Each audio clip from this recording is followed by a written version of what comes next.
Hello guys, कैसे हैं आप लोग। उम्मीद है अच्छे होंगे। तो आज हम फिर लेके आए हैं सेट 2 है क्लास 10th का 2022 के एग्जाम के लिए वीवीआई क्वेश्चन है, जो हमारे ज्योग्राफी और थोड़ा मोड़ा हिस्ट्री से है संबंधित है।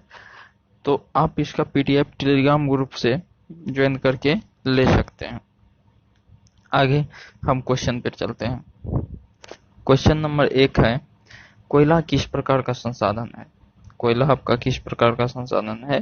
तो आपको पता होना चाहिए, कोयला को एक बार उपयोग करने पर पुनः उपयोग नहीं कर सकते हैं, इसलिए यह अनवीकरणीय संसाधन होगा।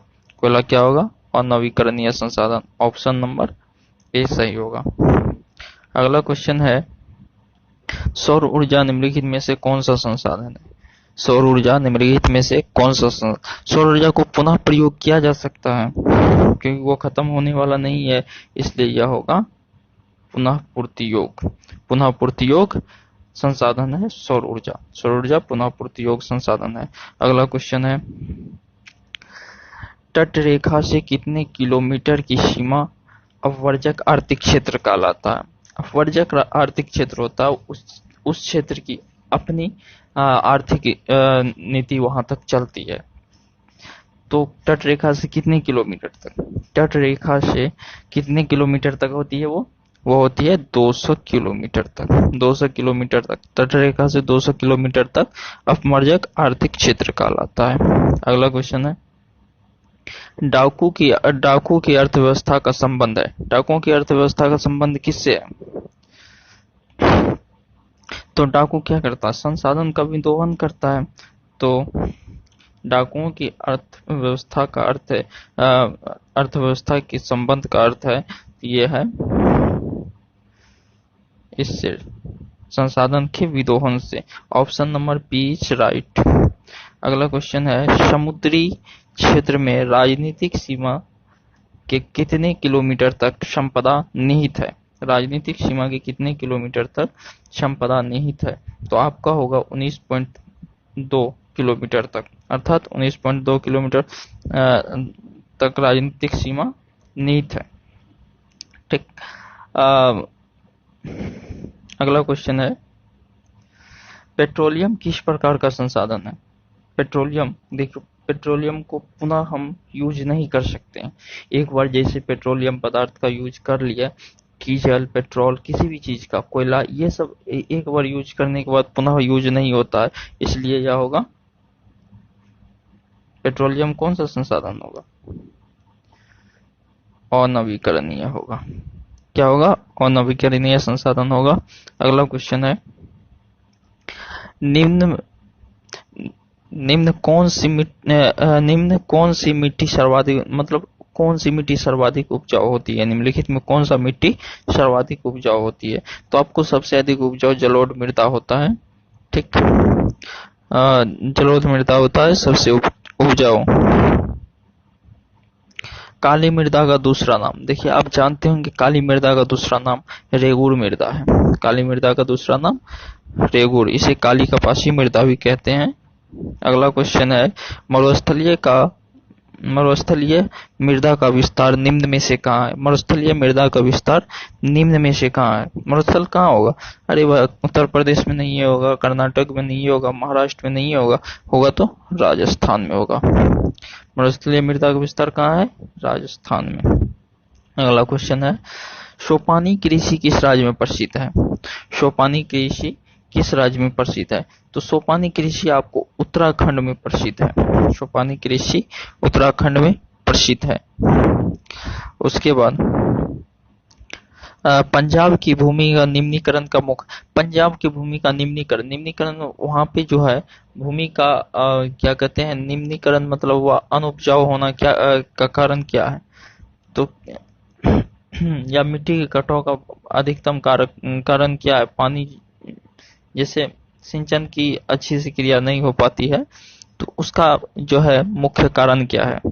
तो वहां पे अधिक सिंचाई की जाती है, पंजाब में अधिक सिंचाई की जाती है। बिहार से लोग जाते हैं वहां पे धान और बोने के लिए। कौन सी मिट्टी कपास की खेती के लिए सर्वोत्तम मानी जाती है। कपास की खेती के लिए आपको पता है कौन सी मिट्टी? तो काली मिट्टी। काली मिट्टी, इसको काली कपासी मिट्टी भी इसी कारण से कहते हैं, इसलिए काली मृदा होगा। अगला अगला है, भारत में लगभग कितने करोड़ हेक्टेयर पर भूमि का संरक्षण हो चुका है? कितने करोड़ हेक्टेयर पर भूमि का संरक्षण भूमि का क्षरण हो चुका है? क्षरण मतलब भूमि नष्ट हो चुका है।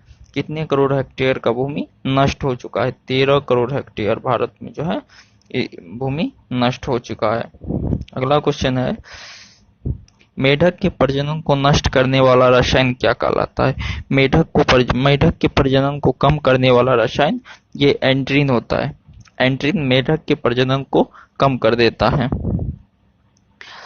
उसके बाद है, देश के बांधों में को किसने भारत का मंदिर कहा? मतलब देश के बांधों को किसने भारत का मंदिर कहा? तो ये हो जाएगा पंडित नेहरू। पंडित जवाहरलाल नेहरू जो थे वो देश के बांधों को भारत का मंदिर कहा। अगला क्वेश्चन है, कुल जल का कितना प्रतिशत भाग महासागर में निहित है? हम जानते हैं कि महासागर में अधिकतम जल निहित है। कुल जल का कितना प्रतिशत? तो कुल जल का आपको 96.5% महासागर में निहित है और 1% ही पीने के लायक है, बाद बाकी बर्फ के रूप में जमा हुआ है। वृहद क्षेत्र में जल की उपस्थिति के कारण पृथ्वी को कहते हैं। पृथ्वी को कौन सा ग्रह कहेंगे? जल होता है वृहद क्षेत्र में। पृथ्वी नीला ग्रह है, किसके कारण? जल के कारण। जल के कारण पृथ्वी क्या कहलाता है? नीला ग्रह। ओह सॉरी, पृथ्वी क्या कहलाता है? नीला ग्रह कहलाता है। ये हुआ आपका नीला ग्रह। पृथ्वी बृहद क्षेत्र में जल की उपस्थिति के कारण पृथ्वी कहलाएगा नीला ग्रह। अबे यार,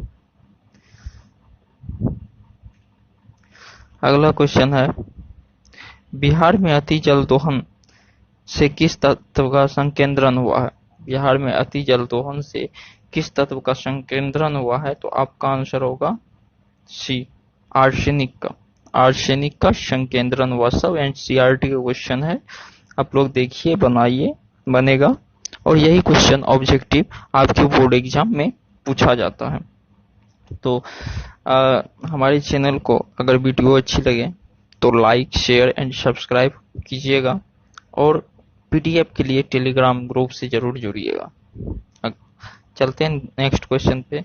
सन 1870 ईस्वी में फ्रांस और पर्सा के बीच युद्ध कहाँ हुआ था? 1870 ईस्वी में जो फ्रांस और पर्सा के बीच जो युद्ध हुआ था वो कहाँ हुआ था? सेडोन में युद्ध हुआ था 1870 ईस्वी में। अगला क्वेश्चन, किस युद्ध के बाद जर्मनी का एकीकरण हुआ? आपको पता है जर्मनी का एकीकरण अंतिम में सेडोन का युद्ध हुआ था। सेडोन के युद्ध के बाद जो है ना जर्मनी का एकीकरण हुआ। ऑप्शन नंबर डी होगा सही आंसर। अगला, यंग यूरोप का संस्थापक कौन है? आप जानते हैं यंग इटली और यंग यूरोप का संस्थापक एक ही है, वो कौन है? वो है मेजीनी। ठीक। अगला क्वेश्चन है, यूरोप का मरीज किसे कहा जाता है? यूरोप का मरीज, आप पढ़े होंगे, यूरोप का मरीज तुर्की को कहा जाता है। तुर्की, option A is right answer, तुर्की को कहा जाता है। अब थैंक्स फॉर वाचिंग। हमारे वीडियो को लाइक, शेयर एंड सब्सक्राइब जरूर करें। आपको आपकी अच्छी और बेहतर तैयारी के लिए हम और प्रयास करेंगे। Thank you.